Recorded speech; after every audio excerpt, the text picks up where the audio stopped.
सबसे पहले मैं आपको एक छोटी सी तरीके से आपको विस्तार में बताऊंगा कि ये अग्निपथ स्कीम कब, क्यों, कैसे, आज किस स्टेज के ऊपर पहुंची है। ये अनाउंसमेंट 14 जून को हुई थी। 14 जून को दो महत्वपूर्ण चीजों की अनाउंसमेंट हुई। एक 10.5 लाख जॉब्स गवर्नमेंट के लिए, और दूसरी अनाउंसमेंट अग्निपथ स्कीम की, जहां पे केवल 46,000 वैकेंसीज थी। बट किसी वजह से ये पूरी दौड़ 14 तारीख से इन 46,000 वैकेंसीज की तरफ चली गई, और उसमें आप लोगों का योगदान काफी है। Go next. ये रिफॉर्म क्यों आया? ये रिफॉर्म लॉन्ग पेंडिंग था। सबसे ऊपर वाली आप स्टेटमेंट देखिए, ये स्टेटमेंट आज की नहीं है, ये 1989 की स्टेटमेंट है। 1989 में ये काम शुरू हुआ था। हमारी तमन्ना थी कि ये काम शुरू हो, बट उसकी और भी कई सारी पहलू थे। वो चाहता था कि ऑफिसर की एज कम हो, कमांडिंग ऑफिसर की एज कम हो, टीथ टू टेल रेशियो कम हो, तो एक एक करके ये काम शुरू करा गया। कमांडिंग ऑफिसर की एज कम करी गई, जो हमारी टीथ टू टेल रेशियो है वो कम करी गई। उसके बाद कारगिल रिव्यू कमेटी के अंदर अरुण सिंह कमेटी ने बोला एक सीडीएस का गठन होना चाहिए, वो काम हुआ। अब उसी चीज को आगे ले जाते हुए हमने जो नेक्स्ट रिफॉर्म था वो था कि किसी तरीके से जो एज हमारी 32 साल है, ये देखिए ये बता रहा है 30 साल। देश की सेना जो रक्षा कर रही है, दे आर 32 ईयर्स। ये हमारा सिर्फ एक ही मुद्दा है कि हम किसी तरीके से यंग हो जाएं। इसको स्टडी करा गया पिछले 2 साल, एंड ये सीरियस वर्क।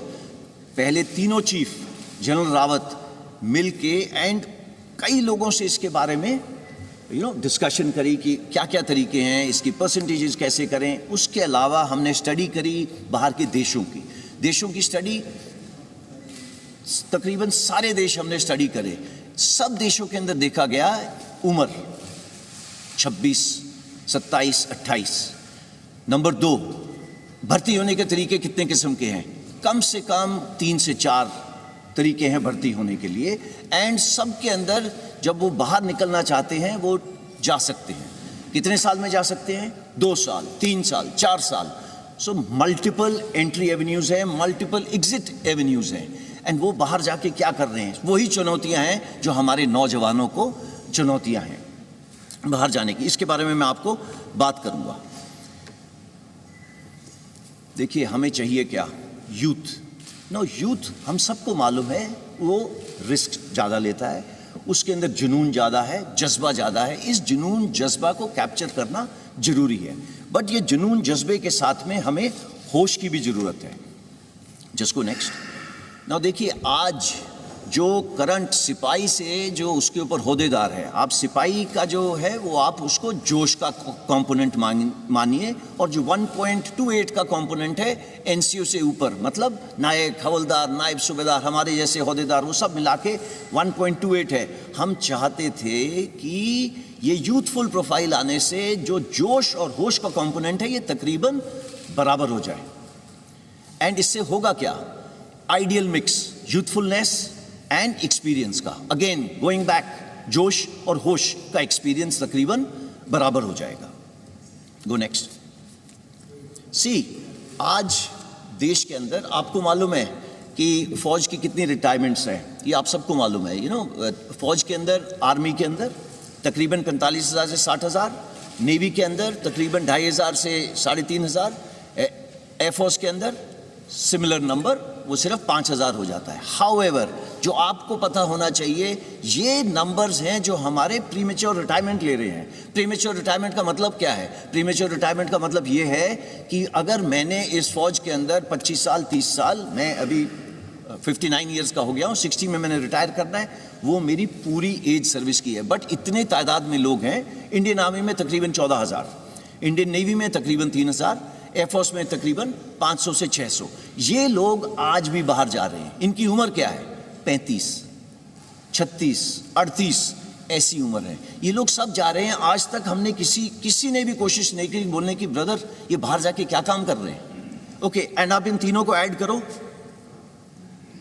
ये 15,000, 16,000 तो वैसे ही बन गए। जब हम लोग बात कर रहे हैं 40-46 हज़ार की 4.5 साल के बाद, तो आप इसको थोड़ा सा अपने दिमाग में रखना, इसके बारे में दोबारा चर्चा करेंगे। Go next. See coming before मैं पे एंड अलाउंसेस पे आता हूं, उससे पहले मैं बात करता हूं ट्रेनिंग की। सी आज का युवक हमारे से अच्छा है। हमारे से पहले वाला युवक, करेक्शन, हमारे से भूतपूर्व सैनिक हमसे खराब नहीं थे, बट हमारी खुराक ज़्यादा अच्छी है, उनकी खुराक हमारे से कम थी। आगे आने वाला जो युवक है उसकी खुराक भी अच्छी है, उसकी पढ़ाई भी अच्छी है, वो एक टेक्नोलॉजी के साथ अडेप्ट है, वो पैदा हुआ है मोबाइल फ़ोन के साथ, उसको पता है मोबाइल फ़ोन का क्या है। और तो वो कल को जो ड्रोन वॉरफेयर हो, जो आप आज देख रहे हैं टीवी के ऊपर, एक टैंक चल रहा है, टैंक को टैंक नहीं लड़ रहा, टैंक को एक ड्रोन लड़ रहा है। तो आगे आने वाली जो लड़ाई है वो अलग किस्म की होगी, टेक्नोलॉजिकली सैवी होगी। अगर वो टेक्नोलॉजिकली सैवी होगी तो उसके लिए अलग किस्म के लोग चाहिए। और वो कौन सा किस्म है? हमारा यूथ, भारत का नौजवान। ये भारत का नौजवान क्योंकि टेक्नोलॉजी के अडेप्ट है, वो पैदा हुआ है एक ये मोबाइल के साथ खेलता हुआ, कंप्यूटर के साथ खेलता हुआ, और वो आता कहाँ से है? गांव से। हमारी इनटेक 70% विलेज से।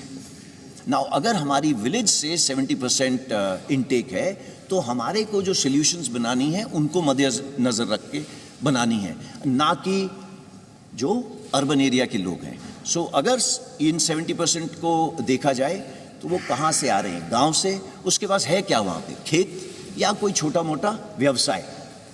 वो उसकी क्लास या उम्र कितनी होगी? वो पढ़ा होगा तकरीबन 17.5 साल की उम्र होगी और पढ़ा होगा 10वीं साल। मेजर इनटेक, ये जो 70% बोल रहा हूँ, ये सारी इनटेक हमारी उस किस्म की है जो सोल्जर आपके लिए जाके आगे देश की रक्षा करता है, वो सोल्जर है, 10वीं क्लास पास है।